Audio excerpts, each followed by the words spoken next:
সবাইকে গল্প কথা ইউটিউব চ্যানেলে স্বাগত। বিনোদন ও স্পোর্টসের এরকম আরো নিউজ পেতে আমাদের চ্যানেলটি সাবস্ক্রাইব করুন ও বেল বাটনে প্রেস করুন। 2019 লোকসভা ভোটের আমেজ পড়ে গিয়েছে। নির্বাচনের দিনক্ষণ ঘোষণা হতেই আবেদন প্রধানমন্ত্রী নরেন্দ্র মোদীর।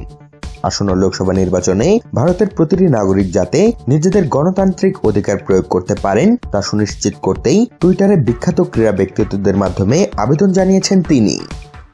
একটি টুইটে মুম্বাইয়ের কিংবদন্তিদের সঙ্গে সচিন টেন্ডুলকারকে ট্যাগ করে মোদী লিখেছেন, 2019 সালের নির্বাচনে আরও নাগরিকদের এগিয়ে আসতে হবে। গণতান্ত্রিক অধিকার প্রয়োগ করতে অনুপ্রাণিত করার জন্য আমি বিনীতভাবে এই অসাধারণ ব্যক্তিদের অনুরোধ করছি। একটি ভোটের মাধ্যমেই মানুষের কণ্ঠস্বর শোনা। টিম ইন্ডিয়ার 3 তারকা অধিনায়ক বিরাট কোহলি, মহেন্দ্র সিং ধোনি এবং রোহিত শর্মাকে ট্যাগ করে প্রধানমন্ত্রী লিখেছেন, আপনারা সবসময় ক্রিকেট মাঠে অসামান্য রেকর্ড গড়েন, কিন্তু এবার আসন্ন নির্বাচনে ভোটারদের নতুন রেকর্ড স্থাপন করতে 130 কোটি মানুষকে অনুপ্রাণিত করবেন। আর সেটা যখন হবে তখনই গণতন্ত্রের জয় হবে।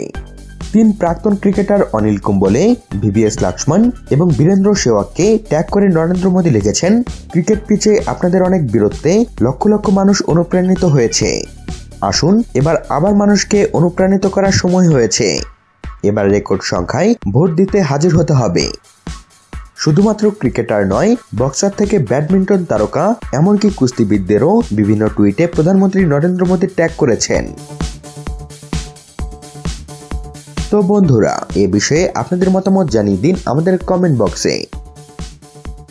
সবশেষে ভিডিওটিতে লাইক ও শেয়ার দিয়ে আমাদের সাথে থাকুন। ধন্যবাদ।